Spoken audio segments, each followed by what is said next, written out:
Vamos iniciar este vídeo, chamando a sua atenção para um detalhe que consta em Deuteronômio capítulo 18.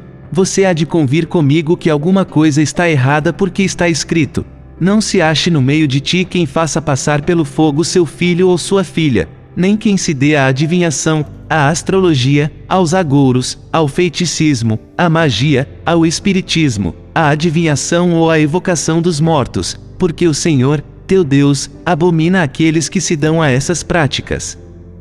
Em primeiro lugar, chamamos a sua atenção para o fato de já constar na Bíblia o termo espiritismo, uma vez de tratar-se de palavra nova criada por Kardec em 1857, para denominar a nova doutrina.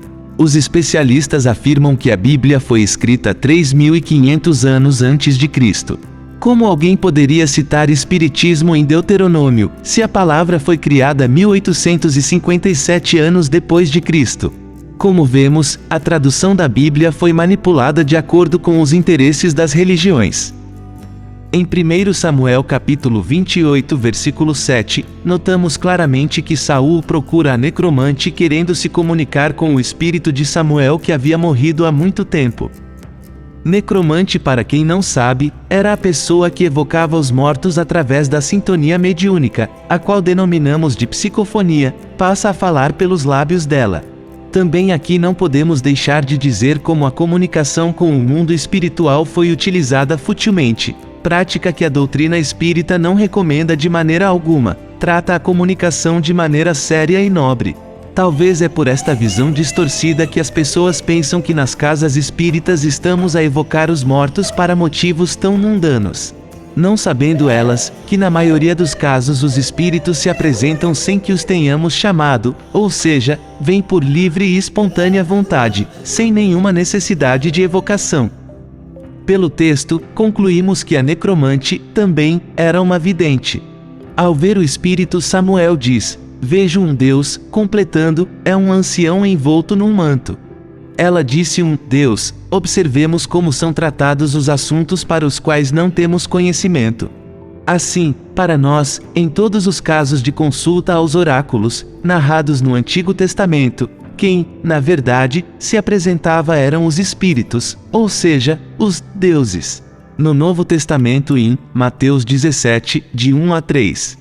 O texto diz assim: 6 dias depois, Jesus tomou consigo a Pedro, Tiago e seu irmão João, e os levou a um lugar à parte, sobre um alto monte. Transfigurou-se diante deles, seu rosto brilhava como o sol, e sua roupa tornou-se branca como a luz. Então lhes apareceram Moisés e Elias, conversando com ele. Aqui vemos Jesus conversando com dois espíritos, Moisés e Elias, na presença de seus discípulos. Ao que tudo indica, trata-se de uma manifestação de efeitos físicos, onde provavelmente foi utilizado o ectoplasma de Pedro, Tiago e João. Em Marcos capítulo 16 e versículo de 4 a 7, o texto diz assim: mas olhando melhor, notaram que a pedra já tinha sido removida para o lado, e ela era muito grande. Entrando no sepulcro, viram um jovem sentado ao lado direito, vestido de branco, e ficaram muito assustadas. Mas ele lhes disse: não vos assusteis assim. Estais procurando Jesus Nazareno, o crucificado, ressuscitou, não está aqui. Vede o lugar onde o colocaram. Ide agora dizer aos seus discípulos e em particular a Pedro, que ele vos precederá na Galileia. Lá o vereis, como ele já vos disse. Em João capítulo 20 de 11 a 13 ele afirma: Maria, contudo, ficou fora chorando, perto do sepulcro.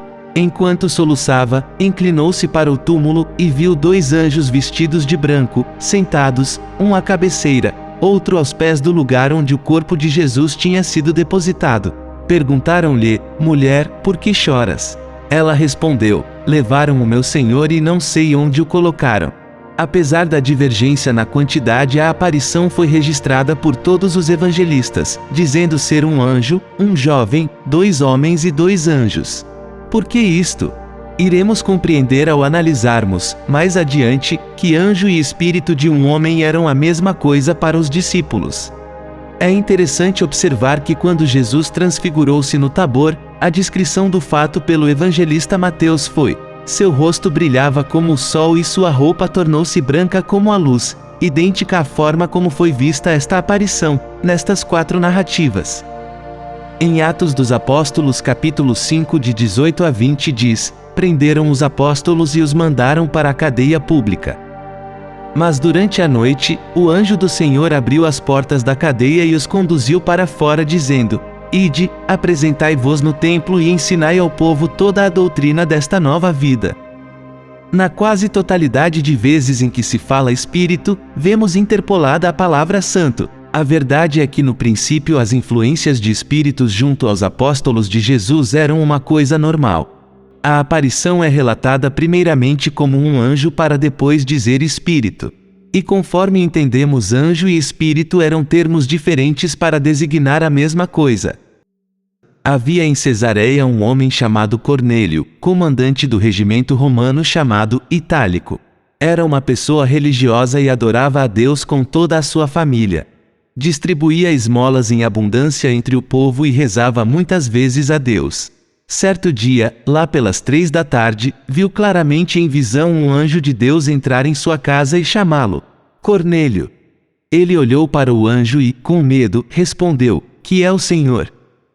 O anjo lhe replicou: tuas orações e tuas esmolas chegaram até Deus e ele se lembrou de ti. Atos 10, 1 a 4. Não é diferente, pois hoje os Espíritos de Deus vêm nos ensinar como devemos proceder para que possamos agradar a Deus. No texto tire anjo e coloque espírito, veja se não é a mesma coisa que acontece nos dias atuais.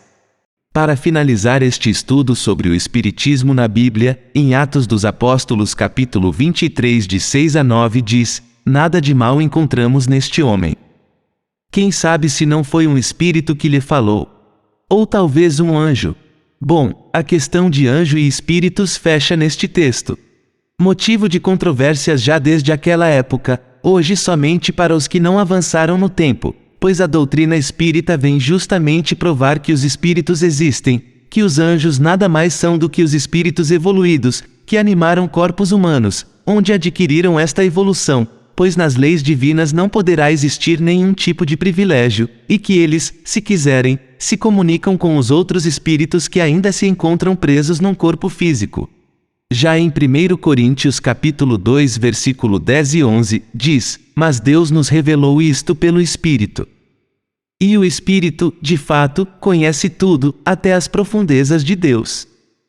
Quem conhece os pensamentos secretos do homem, a não ser o Espírito do homem que está nele? Do mesmo modo, ninguém conheceu os pensamentos de Deus a não ser o Espírito de Deus. Com este texto, vamos compreender a origem do Espírito Santo. Paulo compara Deus aos homens, assim se os homens possuem um espírito que os anima, também Deus da mesma forma deverá ter um espírito.